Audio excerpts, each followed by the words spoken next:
Hello everyone, and welcome to today's lesson.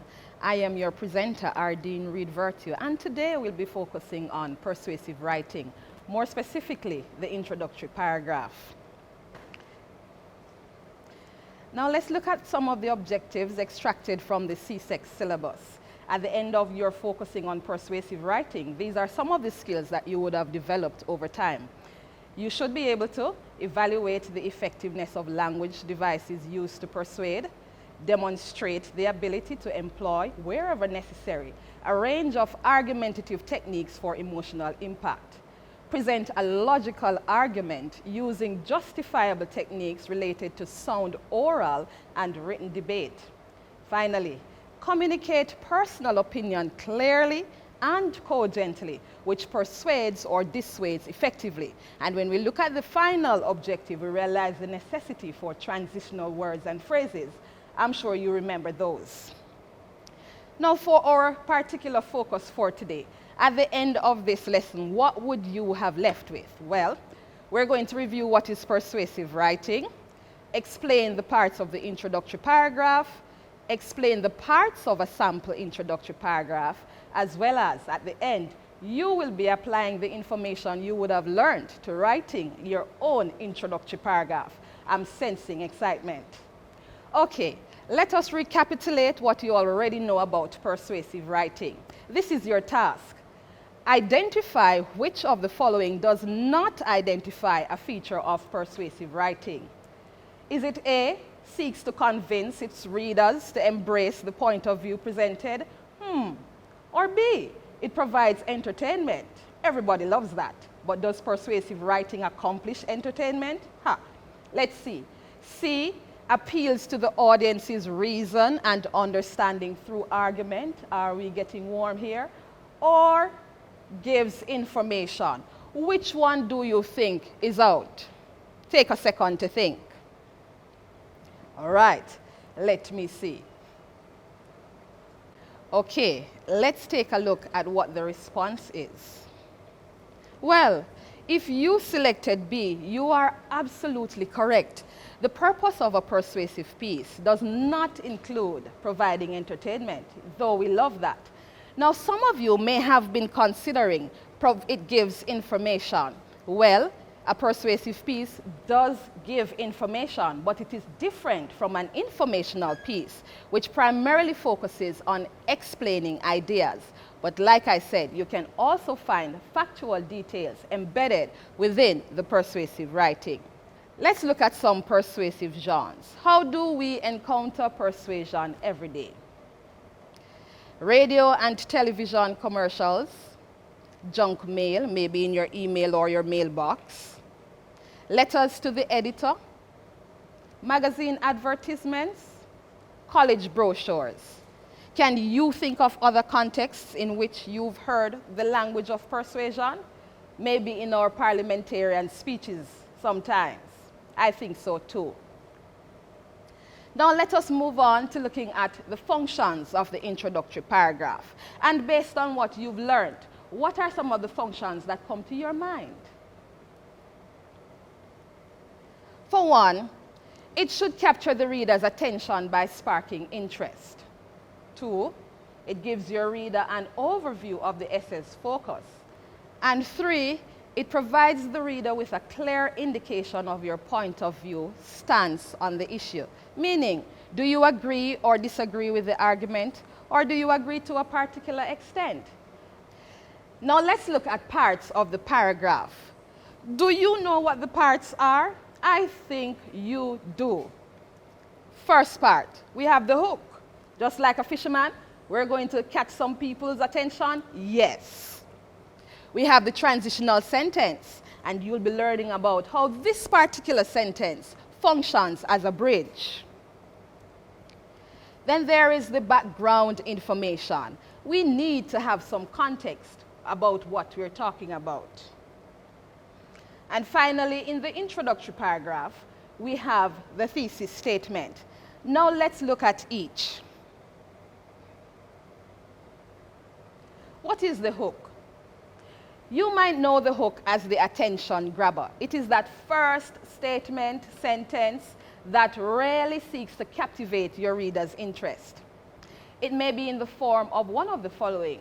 It may be an unusual detail, strong statement, quotation, anecdote, statistics or fact, question, exaggeration, headline probably from a newspaper, emotional appeal, question, and there are others. I am sure you have your list in mind. True or false? All persuasive essays must begin with a hook. What do you think? Is it true or is it false? Must is the operative word. Let's see. Well, if you answered false to must, then you are absolutely correct. It is optional, but very advisable. In fact, there are some writers who do not always begin their introduction with a hook, but are still quite able to capture the reader's attention through their use of language and fusion of techniques in other parts of the paragraph. However, including a strong hook is a very good way to immediately garner the interest in your writing. So when you're writing, try to come up with hooks that will make your writing captivating, interesting. Now let's look at how you go about using and selecting hooks for your introductory paragraph. You should select hooks that are relevant to your point of view on the issue. So if you're agreeing with a situation, which hook will best help you to convey your agreement? Or if you're disagreeing, which hook should be the most suitable that you select? A hook should be very strong. You should not ask questions, for example, that merely require a yes or no response. You should have a question that really causes your readers to ponder the issue under discussion. Also, your hook should be jarring. Sometimes it is information that is very alarming, something that your readers probably were not aware of, but because you've selected this particular information, it really has them focusing on the seriousness or gravity of the conversation, otherwise called your argument. Finally, you should also select hooks that are quite interesting. After all, remember the purpose is to captivate your readers' attention, prompt them to read further in your essay. Now I have a task for you. Look at this question. The government should dictate the composition of our diet. Now remember when the government of Jamaica came out and they said, you know what? Jamaicans are consuming too many sugary products and we need to do something about it. Do you remember the advertisement? Are you drinking yourself to death? Yes. It came as a result of the fact that we weren't eating or consuming as much healthy foods, and so the government thought we need to do something to help Jamaicans to eat more healthily. Now, for someone who is arguing against the government dictating the composition of our diet, meaning they are disagreeing with the statement, you might not want to use a hook that gives statistics for the number of deaths from diabetes per year, because that hook would not be relevant to your focus or your point of view on the issue, because you are disagreeing and telling us the number of persons who have died from diabetes really seeks to counteract your case. You see what I mean? Now let's look at this example of statistics. In 2016, 1.6 million people died from diabetes. And this is evidence taken from the World Health Organization that captures a global situation, re-diabetes. Look at it. It does not help an advocacy against the statement, does it? No. Another task for you. Since the one I gave with the statistics isn't a relevant one for the opposing point of view, can you think of a hook that would be more relevant for the opposing point of view? I'll give you a few seconds to think.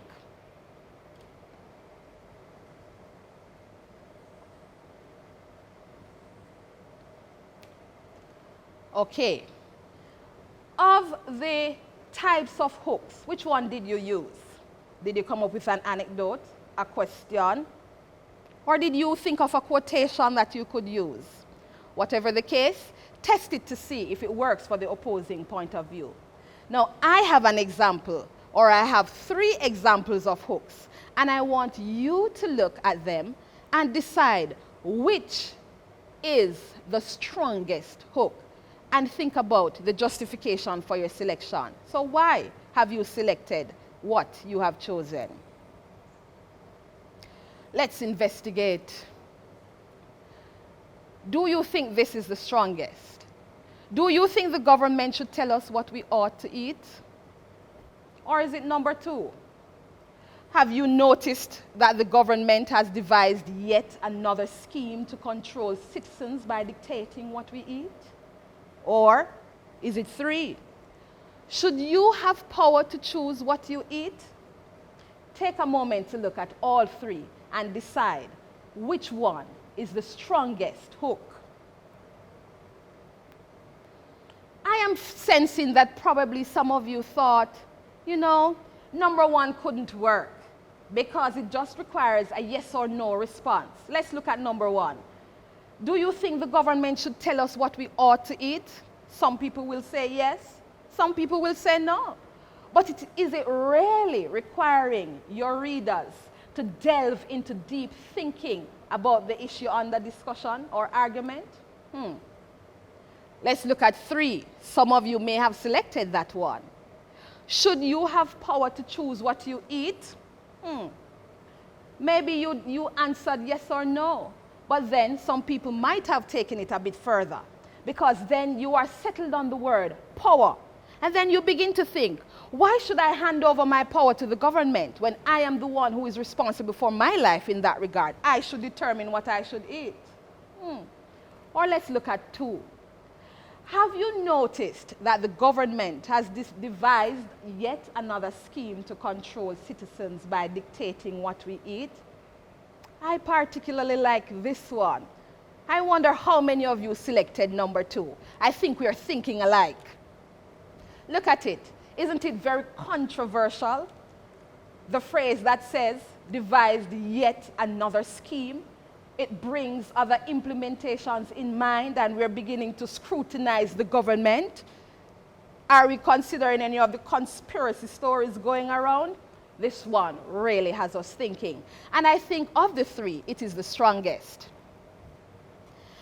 Now let's look at the second part of the introductory paragraph, the transitional sentence. It is also called a bridge.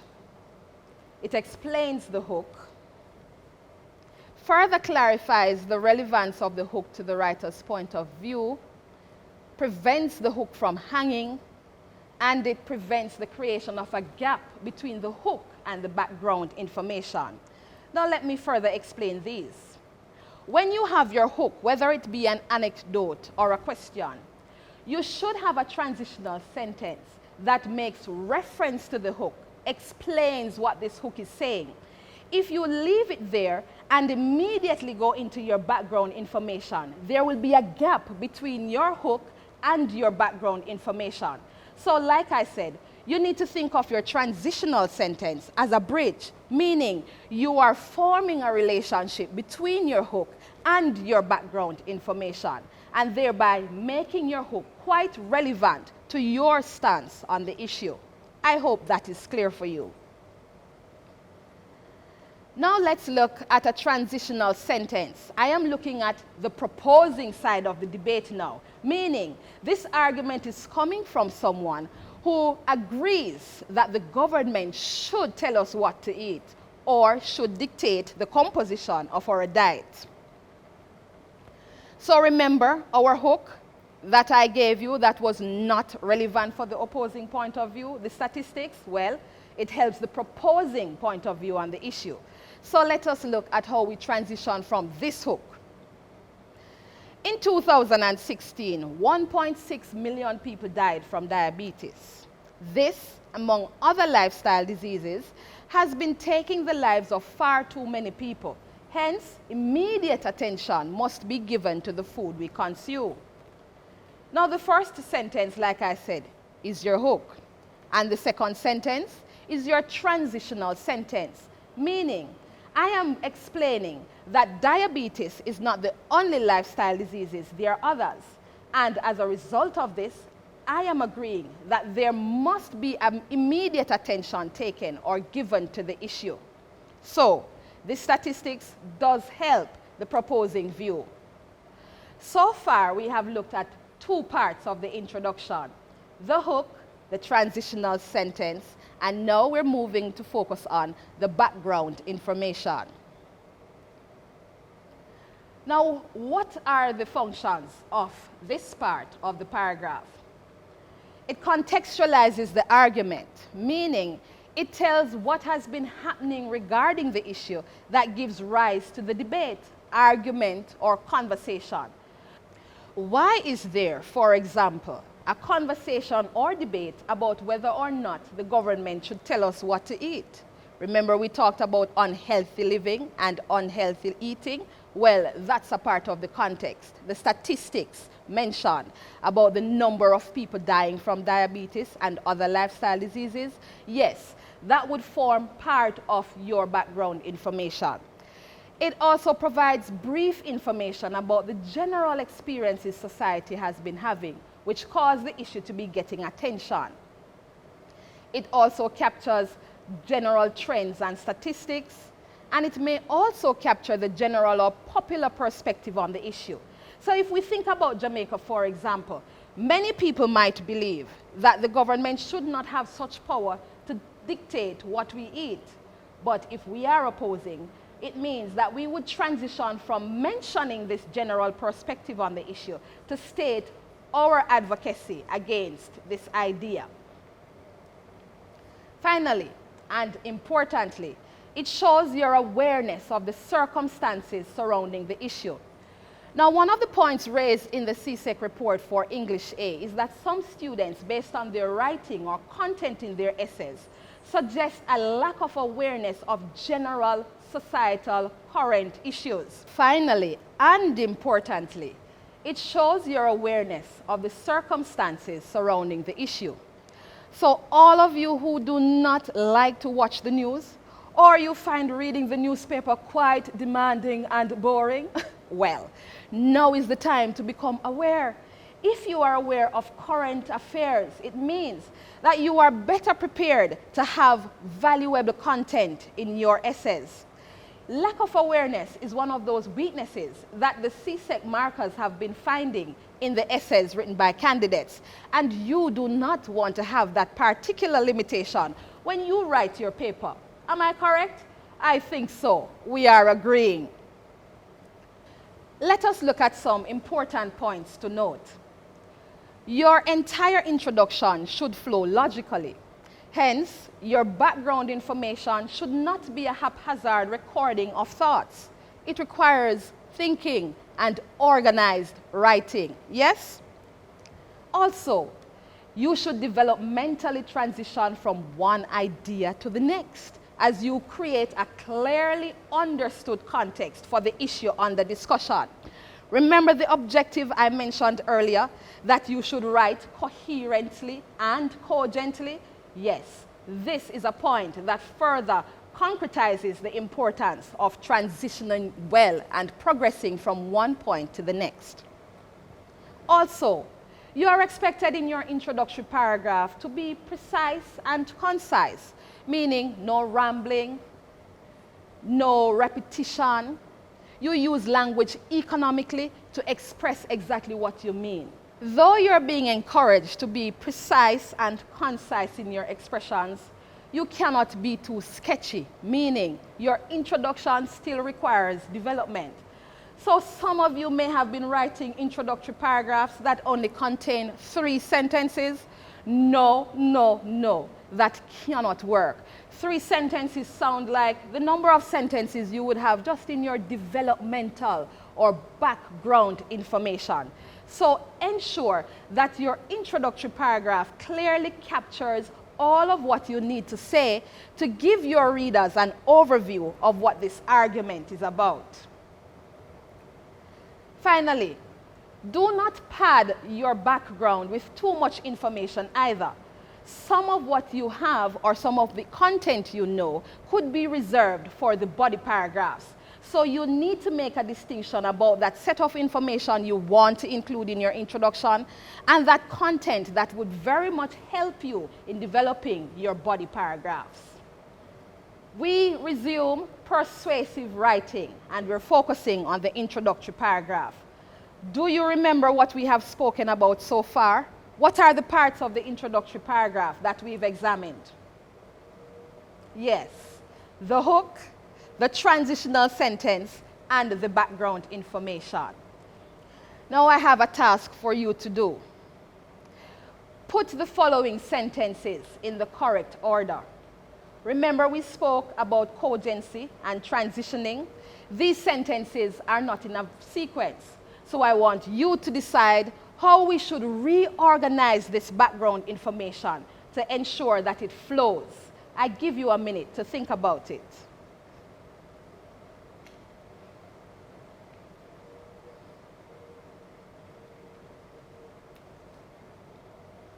Let's see what you have decided. Now, if you decided to put this sentence as your first, then you are indeed correct. Let's look at the entire paragraph here. For the past 2 years, Jamaica has been paying special attention to the amount of sugar we consume. This came as a result of the realization that many citizens have been consuming an unhealthy amount of foods and beverages with high sugar content, which is causing persons to suffer from diseases, and many have lost their lives. In an effort to address this unfavorable situation, Dr. Christopher Tufton, Minister of Health, has implemented measures such as the banning of beverages with high sugar content from being sold in schools. Let us look at how we transition from one sentence to the next.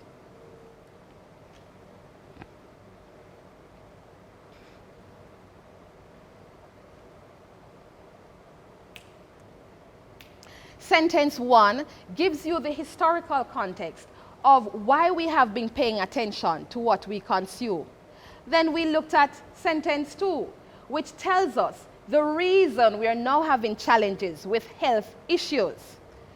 Sentence 3 gives us an idea of some of the implementations that the government has effected in treating with the situation of eating unhealthy food.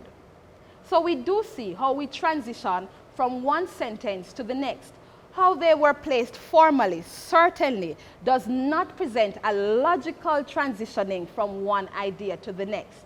So I reiterate, when you're writing your background information, remember, think and write fluently and logically.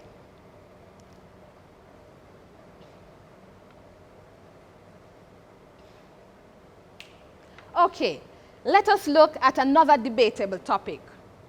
What is the background information for the following issue? Parents should be held responsible for children who fall victims of human trafficking. For those of us who have been paying attention to the news, do we realize that on a nightly basis we have some pictures of children going missing? Parents are weeping because they cannot find their children. It is indeed a current concern. That's a part of the background issue. Do you know anything else that we could add in creating our background for introductory paragraph? Consider it.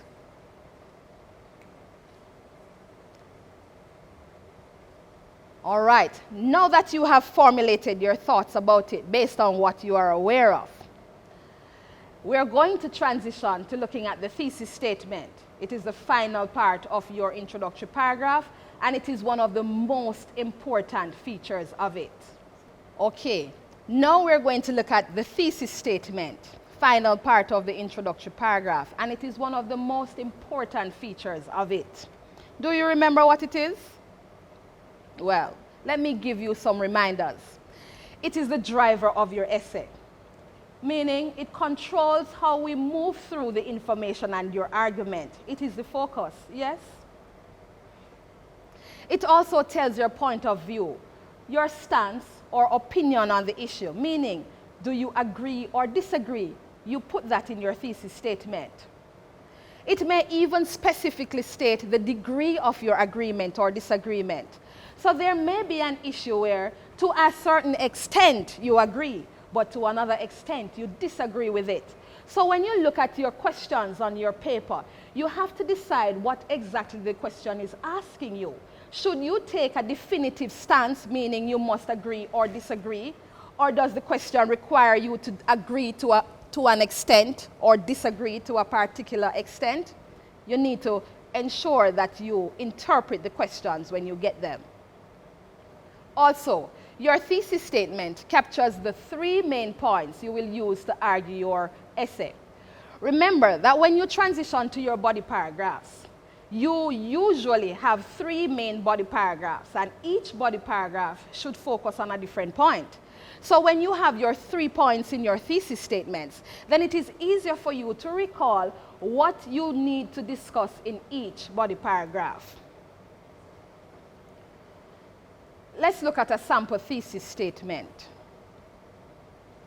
Consequent to the failure of many to eat healthily, I support the government's proposition to regulate what we consume because it would force citizens to make better health choices, lessen the number of persons who suffer from lifestyle diseases, and it would decrease the burden placed on health system to treat illnesses. Which side of the argument is this writer on?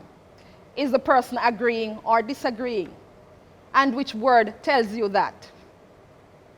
Yes, the person is agreeing with the statement, and we see the word proposition. Now see if you can locate the 3 points that this writer will use to support his or her argument. What's the first one? Well, citizens will be forced to make better health choices, yes? The second, lessen the number of persons who suffer from lifestyle diseases. And what's the third? I hear you, and you're correct. It would decrease the burden placed on health system to treat illnesses. Very clear, and it gets to the point. Notice that sometimes you may need to use transitional expressions, like I've said before, to smoothly move from your background to your thesis statement. Where is the transitional expression in this example? Yes, we started by saying consequent to, meaning I am creating a relationship between what was said prior in your background information to the thesis statement. Now let's look at some examples of other signal expressions you could use to express your point of view. So instead of saying I agree or disagree, or I believe, you could also say I am in opposition to, or I too advocate for.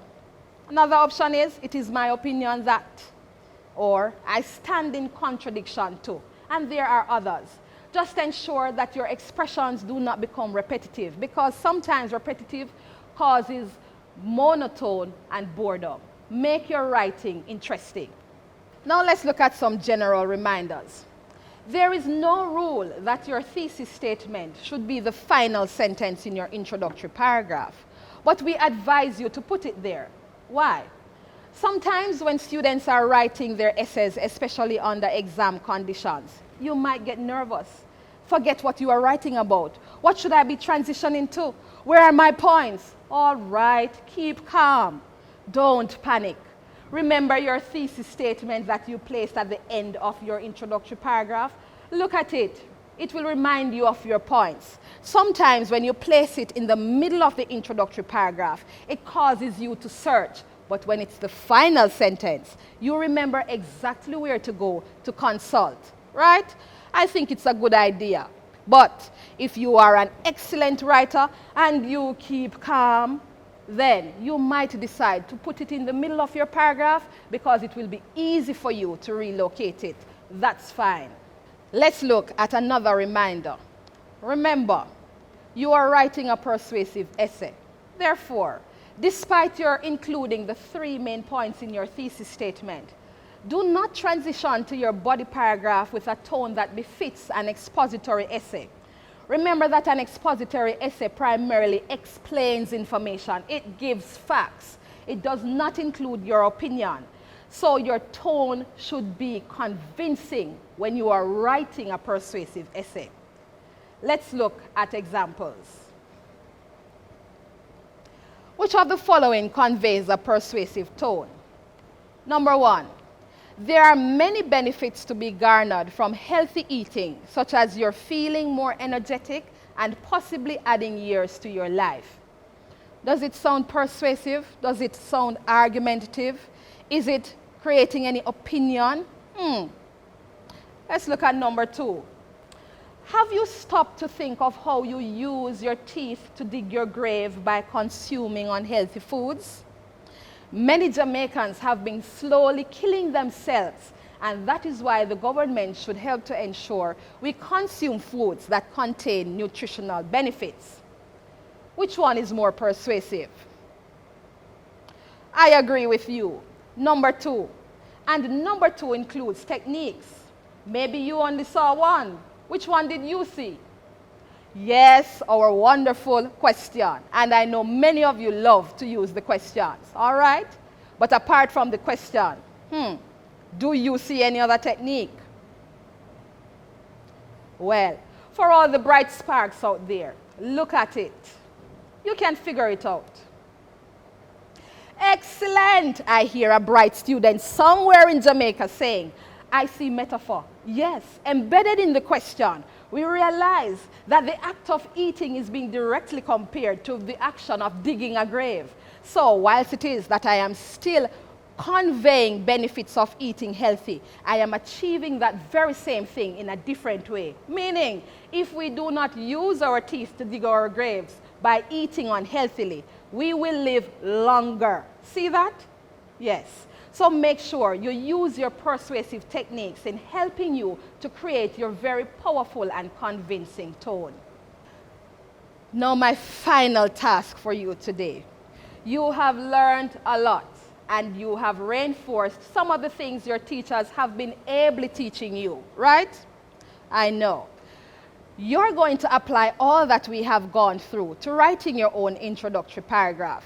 So remember the conversation about whether or not parents should be held responsible for children who fall victims of human trafficking? Yes. If you weren't keeping abreast of the news, you need to do some research to become aware. You're going to write your introductory paragraph. Reminders. You need to first decide if you agree or disagree with the issue. Then you select a relevant hook. Remember, it should be strong and interesting. Don't forget your transitional sentence. You don't want to have your hook hanging there in the atmosphere. Then you also develop your background information. And finally, create your thesis statement, which contains your 3 points that you will discuss in your body paragraph. And remember to clearly state which side of the argument you are on. You've been so diligent with staying with me for this lesson. Practice, practice, practice. If you love math but not English, practice is still needed in writing your essays, the same way you perfect your working out those equations. And do not forget, have some fun with writing. It does not need to be boring. Relax and get creative.